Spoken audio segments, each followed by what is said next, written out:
Every 2 years, there's a critical window to go to Mars. This summer, the planets align so that a spacecraft can get there with the least amount of fuel. NASA is sending its 9th spacecraft to the red planet's surface, and other nations are trying to go too. One is China, which is launching its first solo expedition, aiming to send in one go as much equipment as the US did in several missions to potentially find evidence of past or present life. That's a whole lot of steps at once. China will really have made a stand for their space agency and for their country. We're in a space race today, just as we were in the 1960s. And the stakes are even higher. The US and China are contenders for science, profit, and pride beyond the stratosphere, and China has made a lot of progress. Since 2018, it has sent more rockets than any other country, and has become the second biggest spender in space programs behind the US. Here's what China is aiming for in space and how those plans can challenge the US. In China, since you have a continuance of a Communist Party of China, its ability to focus on one mission spans 10 years. Namrata Gwasami analyzes space programs in China and the US. She says China's space program's greatest advantage is that once the single-party government sets a long-term goal, plans are unlikely to change. For instance, China is scheduled to set up mankind's first permanent lunar base in 2036. Experts say China envisions the moon becoming a sort of pit stop and gas station, charging other countries to refuel spacecrafts that need to reach farther destinations. Meanwhile, NASA, Congress, and the wider space community have debated for decades whether to refocus on the moon. In the US, the problem is that you have a change in perspective with a change in administration. Obama said that we do not need to go to the moon anymore. We've been there before. Suddenly you have Trump come in and he argues that no, we need to go back to the moon. It's a moon to Mars. While the debate continues in the US, China is breaking new ground.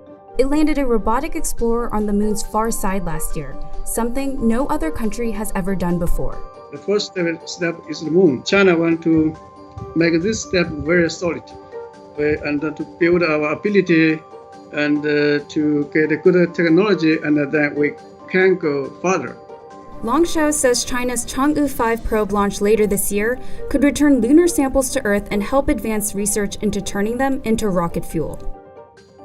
The United States is still talking about getting somewhere first in space, showing off new technology. The first woman and the next man on the moon will both be American astronauts, launched by American rockets from American soil.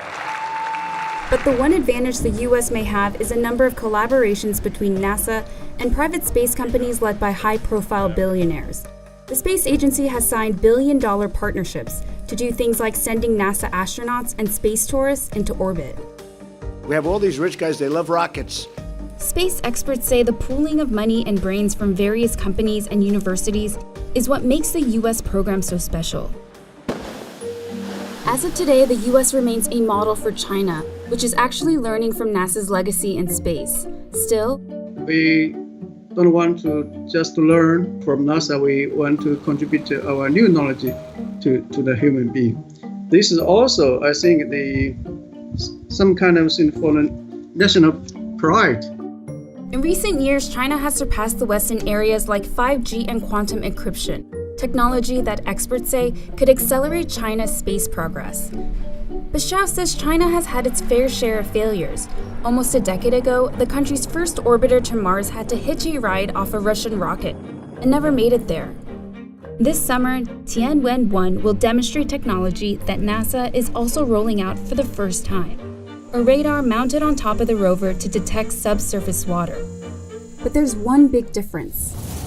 While NASA is partnering with the European Space Agency to bring back the Martian soil and rock samples to Earth in 2026, China is doing it solo, and it's not necessarily a choice. NASA has never worked with China because of national security concerns.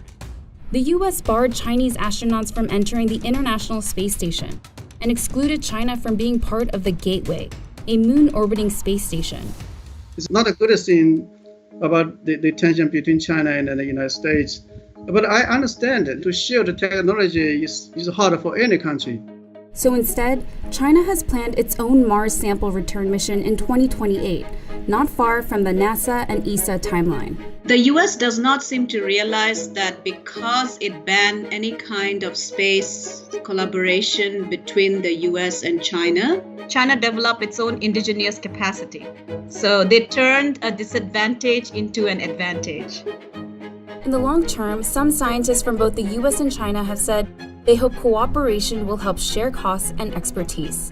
For science, we hope we can share scientific resource, exploration data, and to allow scientists to work together